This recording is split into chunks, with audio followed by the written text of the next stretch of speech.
What up, y'all? Appreciate you showing up, hanging out, listening to my dumb ass, like and subscribe.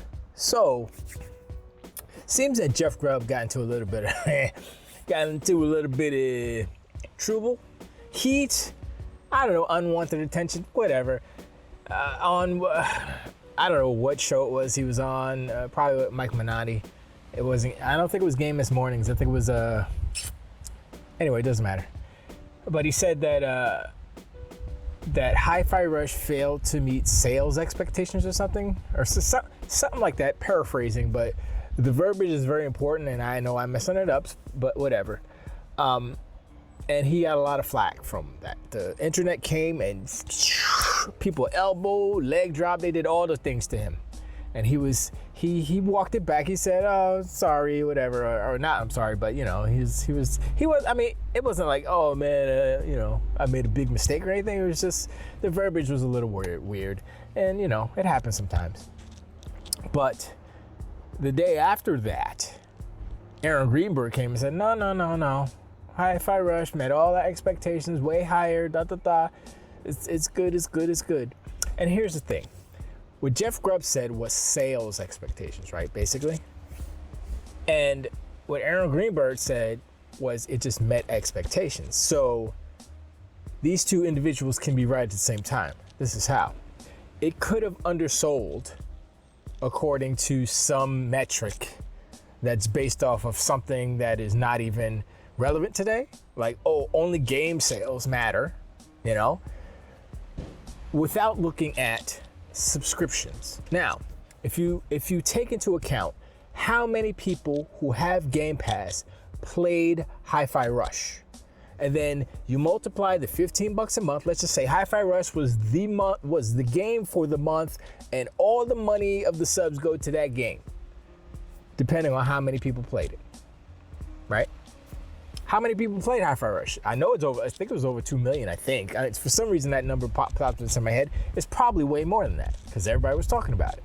So, for a little game like that was shadow dropped, phantom dropped, and to have millions of people playing it and subbed into your subscription service, yes, that's the whole point of Game Pass is to have games like Hi-Fi Rush for people to say, yo, I'm a sub to Game Pass. That's it.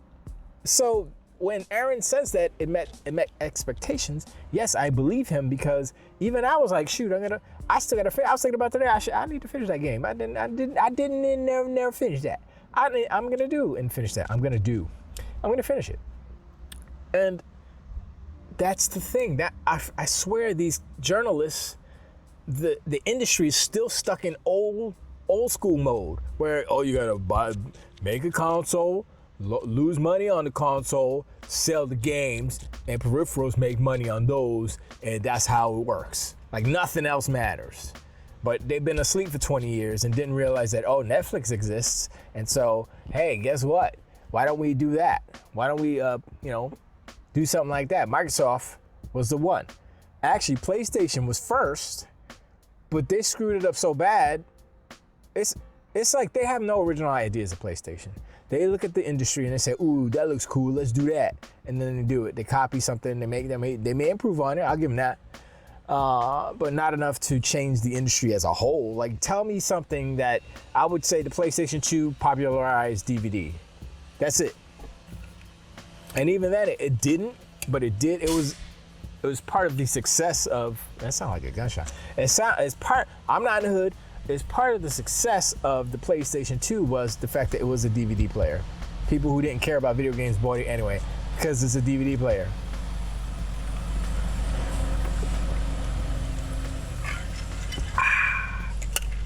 So, the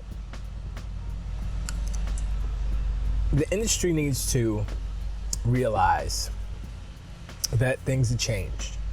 And how you measure success is not the same as how it was. It's not about console sales anymore. It's not about unit sales of games anymore. They're still trying to fight and figure out if we should include digital game sales. Some are, some aren't. It's like, what are you doing? A sale is a sale. Is it money that's going to your company? Why don't you count that? It doesn't make sense, right? It doesn't make any sense. So, you know, the new wave is here. When people say the best deal in gaming, they're talking about Game Pass. And since that has come about, that saying, and it has stuck, and when people say it, they know what you mean. That means that's a giant L for Sony and PlayStation, because they have a similar product, not as good, similar, and nobody's saying anything. There's no catchphrase for PS Plus, like, oh, is Kratos' toilet paper PS Plus. I don't know what that means, but I'm just saying, you know, any type of nobody's saying nothing about PS Plus. The only good thing they say is extras pretty good. Yep, don't get premium. That's a hot garbage. Don't waste your money. You know you got a problem with your product when everybody's saying don't buy the most expensive version. They're like, and the people at Sony are like, man, I wish more people would sub to the premium. Why don't they like these old ass games? Oh yeah, that's right. Jim Ryan said, who wants to play this? That's right. See, that matters when you say things, especially in a position of power. Jim Ryan said that, and the sheeple, the ponyples, the donkey unicornitos, they absorbed it because they're brainwashed. So anything that Jim Ryan says becomes gospel, and they say, yeah, who wants to play these old ugly games? I don't. And they still remember that. Even though they don't say it, they still remember that. And so they look at PlayStation Plus, PlayStation Extra, PlayStation Premium, like, what's in Premium? Old games? Who wants to play that? And they go and sub to Extra. Hey, look, you dug your grave, PlayStation, Jim Ryan, you dug your grave. Lay in it, put a pillow in the comforter, make yourself comfortable, because that's where you at right now. Now, once again, your Sony PlayStation is still gliding on the success of the PS4, but you know, and I would say they're making smart moves with all these exclusive deals that they're doing. How long that's gonna last, who knows? They might be able to keep it going, but I will say this thing: since the CMA passed the Activision Blizzard joint, right? They passed the deal. No concessions. Wow. Sony's in trouble in this way. They're not gonna be, oh, doom and gloom, PlayStation's going out of business. Of course not. But what's gonna happen is Sony's gonna be reset back to when they were coming into the PlayStation 4, like right after E3, when Xbox was down bad, right? Down bad. And Sony was like, yeah, we got the momentum, we're good now, but they didn't have all the stuff. They didn't have all the, you know. And maybe before that, maybe towards the end of PS3, when they were getting all this stuff together, Uncharted came out and all these good games came out, Last of Us came out, so, oh, okay, yeah, Sony. That's what they're gonna get reset back to, because they can't rely on Call of Duty money anymore. You know, they'll get 30% of the sale from their store, but who's getting 70? So when they brag about how many units have sold on the PlayStation 5 or PlayStation 4, PlayStation 5, just remember 30-70 split. So when they're saying, yeah, PlayStation the best Call of Duty sells the best on PlayStation, all the ponies like, okay, you know, and then Aaron Greenberg and Phil Spencer, they're sitting there in their offices with their feet up, looking at the numbers, like, that's what's up, boy, you know? They're like, yo, go ahead, sell our game for us. Go ahead, buy it up, ponies, lap it up. Hey, this is how you do business without it like seeming dirty, right? It's just like, yo, you know, like Bruce Wayne is like, yo, I bought the bank that owns a hotel. That's what's up. You know what I'm saying? Microsoft bought the bank, and now they're gonna get the bank. You know, but you know, it's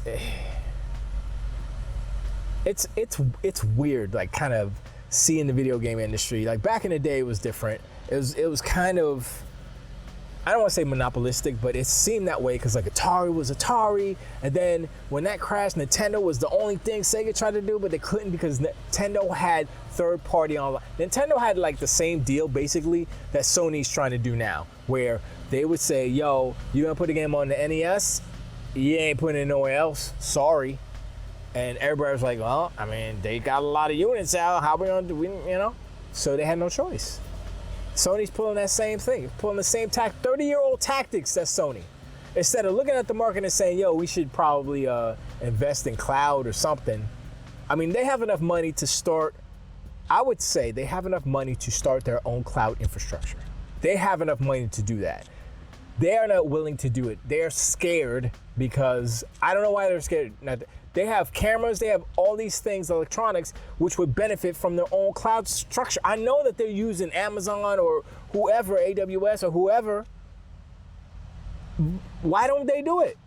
You know, I don't think they're using Azure anymore. I think that deal's done. I think they were like, you know, I mean, I'm not sure. Maybe they are. But, I mean, they don't see the writing on the wall. They don't think that they can do it. You know, throw a couple of $1 billion into this infrastructure, start small, make some money, you know, keep it going. How do you think Microsoft grew up to be a $1 trillion company? I mean, it took 40 years, but it's not like, oh, you know, it's overnight. That's the problem with Sony. Sony's been around longer than Microsoft, and they're not even, they are a fraction the size of Microsoft. How's that? How are you looking at this? I mean, you know, you can be a Sony fanboy all you want, PlayStation, but they are precariously teetering on the edge of failure constantly if PlayStation doesn't succeed. So if you want to buy stock in something, don't buy Sony stock, because yeah, they might gone today, gone tomorrow, here today, gone tomorrow. Words. Anyway, I appreciate y'all showing up, hanging out, little my dumb man. Like and subscribe. At 50% subscribe, I reach my goal of monetization.